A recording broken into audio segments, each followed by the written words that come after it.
Thursday, Rex Ryan and IK Enemkpali returned to their old stomping ground, MetLife Stadium, for a tilt against the Jets. In case you forgot, 3 months ago, IK punched Geno Smith in the Jets locker room, breaking the quarterback's jaw, and was released. In typical Rex fashion, he named IK the captain for Thursday Night Football. Rex being Rex. Skip, like, love, or hate the move? Ooh.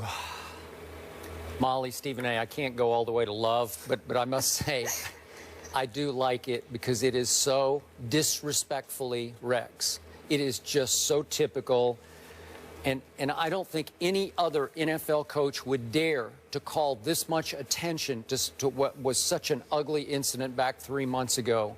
But this is Rex.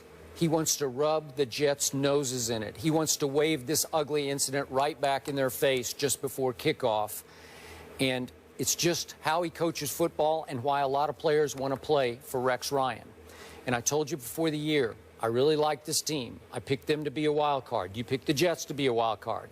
I still say that even though the Jets are 5-3 and the Bills are 4-4, the Bills have suffered 3 key injuries that have kept them from winning a couple of games. They could easily be 5-3, if not 6-2, but they have, for different games, lost Tyrod Taylor, they've lost LaShawn McCoy, they've lost Sammy Watkins for combinations of games.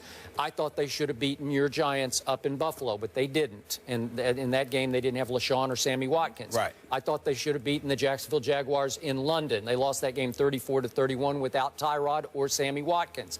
You got to have your skill stars to win these games, as we've seen with the Dallas Cowboys. So in this case, I'm still hanging in with my prediction, and I like the fact that Rex is still throwing out his chest and being Rex Ryan.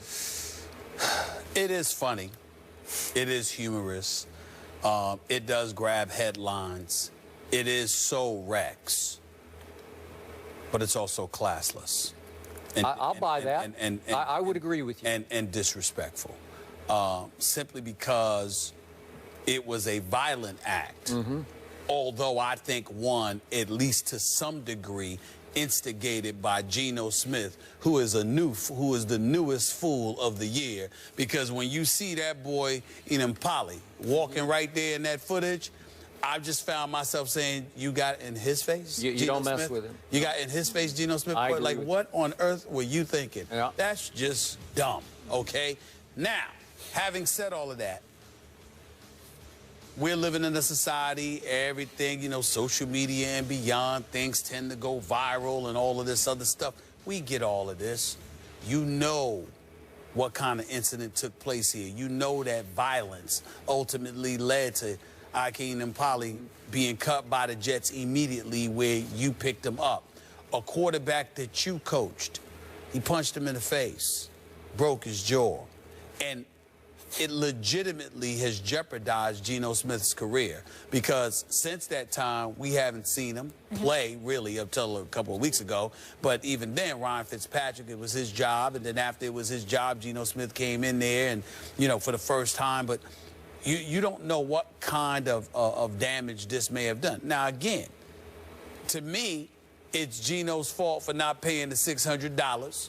And even though I'm not advocating violence, and I'm not saying in any way Enemkpali should have done what he did, if you know you owe the man the money, you're making over $1 million a year, give him his damn money, okay? Especially when you can honor a commitment you made to go to his summer camp where he was advertising you and telling everybody you were going to be there. If you make a commitment and you can't make it, do everything you can to make amends for it. He didn't do that. But Rex knows all of this, and it's just a bad look. As far as I'm concerned, he gets away with it because it's not as bad had it been somebody else. But with Rex, you can laugh about it, you can have fun with it, and it's a headline grabber, and I get it. But you just say to yourself, damn, Rex, you really got to go there? You really got to go there? All right, so here's the key question. To take Molly's question and turn it on the Bills locker room. Behind closed doors, do you think the Bills players like, love, or hate this move by Rex? Do you think they think it's classless? Are they embarrassed by it, or are they fired up by it? I don't think they're fired up by it. Good question. I don't think they're fired up about it. I think that they may need to be fired up because of how concerned they need to be about the Jets being fired up. Yeah. Nevertheless, and you know, Rex is a player's kind of coach, so they're probably siding with him by saying, Coach got to be coach. We still got to go out there and have a job to do. But when you consider the fact that, you know, you're doing this, whether he means to or not, and I'm certainly not accusing him of actually meaning to, Rex Ryan is basically celebrating the fact that Geno Smith got his jaw broke by a Buffalo Bill. So, and maybe that's a reason to celebrate in the sport of football. Okay, here's the flip side to this question. Will this move backfire on Rex and fire up the Jets beyond what they would normally be fired up for this division rivalry? Well, I think so. I'm going to say no. No? I'm going to say no because are they going to have Geno's back over this move, in their face move? I don't think so, because you were the first to say you didn't think anybody really rushed to Geno's defense back in August, right? What I was told. Okay.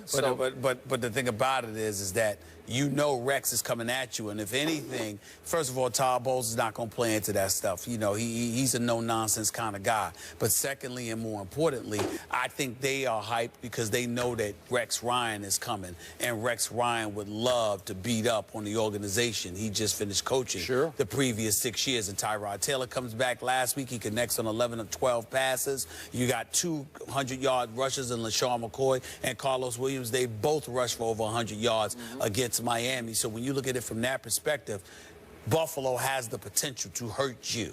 And if you're the New York Jets, you lose this game, and all of a sudden Buffalo is in a position to snatch that wild card instead of you. And the Jets secondary is banged up. Oh, it is banged up. But my bottom line to this issue is that Rex decided to risk sending him out there as a captain because he knows in the Jets locker room they don't really believe in Geno. So it's not a big risk to start a bonfire in the Jets locker room of, we got our back of our young quarterback. I don't think they do.